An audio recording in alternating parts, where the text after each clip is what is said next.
And tomorrow, America celebrates 240 years of independence from Britain. And today, we're grading the future of our country in the wake of terrorism.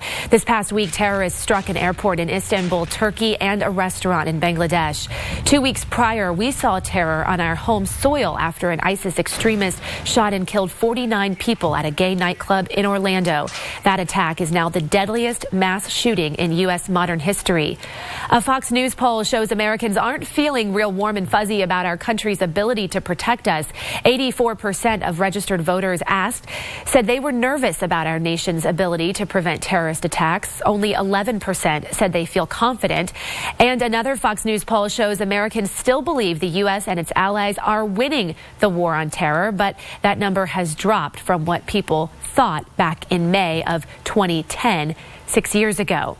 So how is America faring in the war on terror, and how would you grade the state of the U.S. on Independence Day? That's our topic this half hour. We want to hear from you on our Fox 26 Facebook page. You can also weigh in on Twitter. Just use the hashtag Fox26forlife.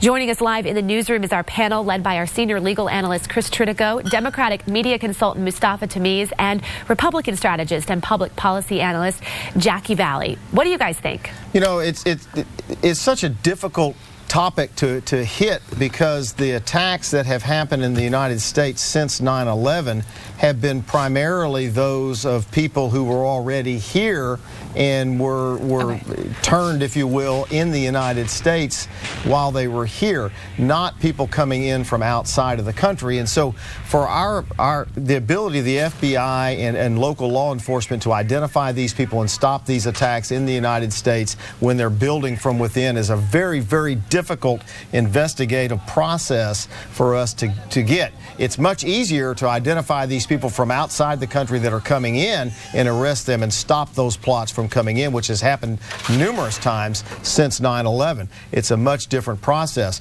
Senator John McCain, who traveled to Pakistan just yesterday, gave an interview on Pakistani TV before he left from his Senate office, and he blamed the Turkey attack and the Pakistani attack that happened last week squarely on the feet of President Obama, and said that it was his policies that caused those attacks to happen, Jackie Valley. And I'm not sure that John McCain was really fair to lay those two attacks squarely on President Obama's feet.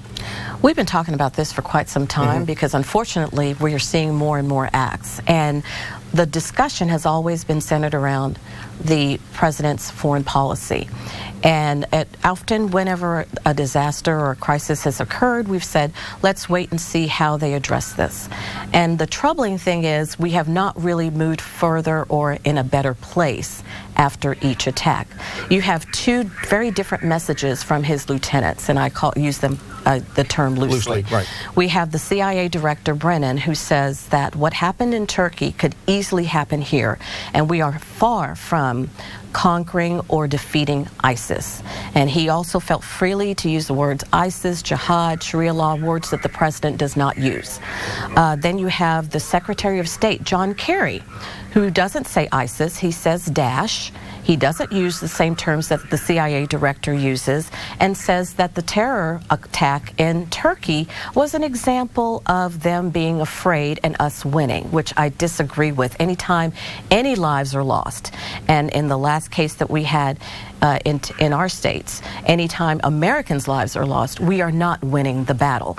And I find it very troubling that his two lieutenants, two people who are supposed to be working with him very closely on foreign policy, are making very different public statements. So I want you to address that, and also I want you to talk about the attacking it from within. You've got these attacks in the United States since 9/11. We have thwarted some attacks, but when you've got people from inside the country who are developing, like this Orlando shooting, there was virtually no way that you can identify this person and stop this.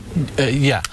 So two parts. One, in terms of different messages, when you're speaking in a foreign country giving a speech, you're going to speak very differently than if you're testifying in front of the United States Congress. And so if you're the CIA director versus if you're the Secretary of State talking in a national market, naturally there are two different messages. But as far as what you're saying, the real threat for us is ISIS-inspired attack in the United States. And we've been seeing a growing rise of that because ISIS has begun to use social media in a way that nobody else has used in the past.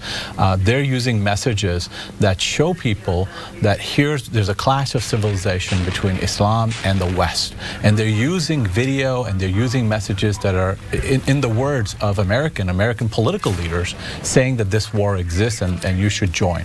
And I think the big distinction between Al-Qaeda and ISIS is that Al-Qaeda talked about pushing Westerners out of Muslim lands.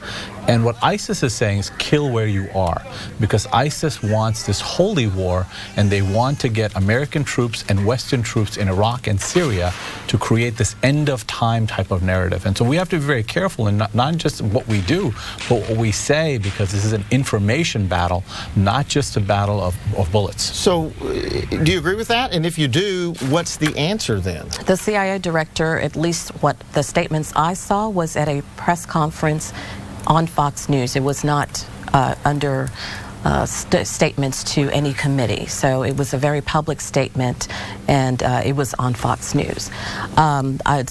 The statements from John Kerry, I don't believe were when he was outside of the country, but I can't confirm that. I'd have to look that up. I think the most troubling part is, though, my point is, if your two top aides who are working with you in foreign policy don't have the same message, that means our leader is not giving a clear message. Before Paris, our leader said that, our president said that ISIS was contained. Before San Bernardino, he said that we are not at risk in the United States. I think if you're in constant denial of the fact that these people are infiltrating our territory and our soil, American soil, you're not going to be able to attack it if you're in denial that is even in existence. I also think the fact that we are going into another presidency and you see the two candidates when they're talking. Hillary is a little bit stronger than Obama when she's talking about ISIS. But you see Donald Trump's numbers continue to rise anytime this type of topic happens or this type of topic comes up, because Americans want to feel safe. The polls that we saw earlier, the 84%, we feel that there is a threat that could happen, that we could be infiltrated again. Final thought. Feeling safe and being safe are sometimes two different things.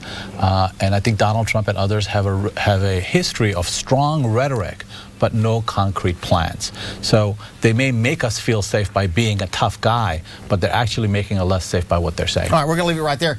We'll be back in about 15 minutes with another really good topic.